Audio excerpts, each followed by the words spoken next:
무의식은 몸으로 말을 합니다. 어떻게 말을 할까요? 이에 대해서 설명드리겠습니다. 우리가 최면을 하는 제1차적인 목적은 무의식을 직접 만나고 그 속에서 무의식의 정보를 얻기 위함일 것입니다. 그런데 그런 목적이 달성되기 위해서는 우리가 먼저 최면 상태로 들어가야 합니다. 그리고 그 최면 상태에서 이제 모든 최면 작업이 이루어진다고 할 수 있습니다.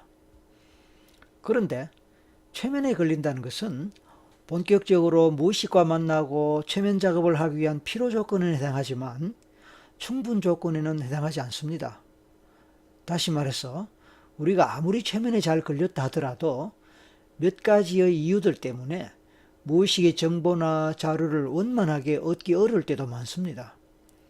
다시 말해서 최면에는 걸렸지만 과거의 일이나 전생의 정보가 떠오르지 않거나 생각나지도 않고 또 보이지도 않고 느껴지지 않는 경우도 많습니다. 사실상 이런 경우에는 최면 작업을 제대로 진행하기 어렵고 무의식의 정보를 확인하기도 불가능합니다. 그렇게 되면 대부분의 사람들은 아예 자신은 최면에 걸리지 않았다고 생각하고 최면 자체를 포기하기 쉽습니다. 물론 그런 경우도 있지만 많은 경우에는 그것이 틀린 생각입니다. 다시 말해서 최면에 걸렸다는 것과 최면 작업이 이루어지는 것, 그것은 별개의 과정입니다. 그러므로 최면 작업이 이루어지지 않는다는 것, 또 무의식의 정보를 얻을 수 없다는 것, 이런 것은 최면에 걸리지 않았다는 것과 사실상 별개의 것입니다. 어쨌든 이런 경우에 초보 최면가는 위기감을 느끼게 됩니다. 하지만 이러한 위기 상황에서도 돌파구는 있기 마련입니다. 그 돌파구 중에 한 가지가 바로 손가락 반응입니다. 유튜브의 설기문 라이브 방송을 시청하시는 여러분들은 설기문 제가 라이브 상담을 할 때 라이브 내담자에게 손가락 반응을 보여보라는 지시를 하는 것을 볼 수 있을 것입니다. 저의 다른 유튜브 동영상에서도 그런 장면이 쉽게 눈에 띕니다. 아마 기억하실 것입니다. 이제 그런 것이 지금 말씀드리고자 하는 것에 해당합니다. 일반적으로 최면에 걸린 내담자는 최면 속에서 여러 가지 형태로 무의식의 정보를 떠올리게 됩니다.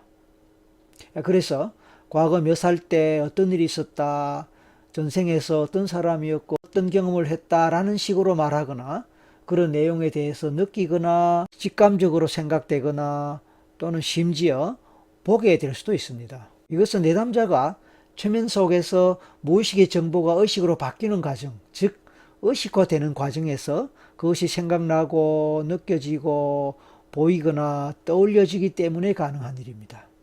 결국 내담자는 무의식을 의식화하고 그것을 언어화함으로써 말을 하고 표현하게 됩니다.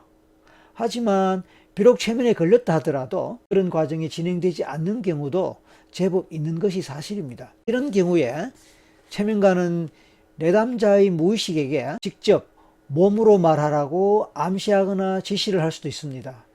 그렇게 되면 내담자의 무의식은 그 무의식을 의식으로 전환하거나 언어화하는 대신에 몸으로 특정 반응을 일으킴으로써 반응하도록 그렇게 드러나게 될 수 있습니다. 예를 들어서 우리가 일상생활에서 어떤 맛있는 음식을 생각하거나 상상을 하게 되면 입에서 침이 돌고 불안한 감정 상태에 놓이게 되면 가슴이 두근거리거나 또 무서운 어떤 상황에서 또는 무서운 경험을 할 때는 몸에 소름이 돋게 됩니다.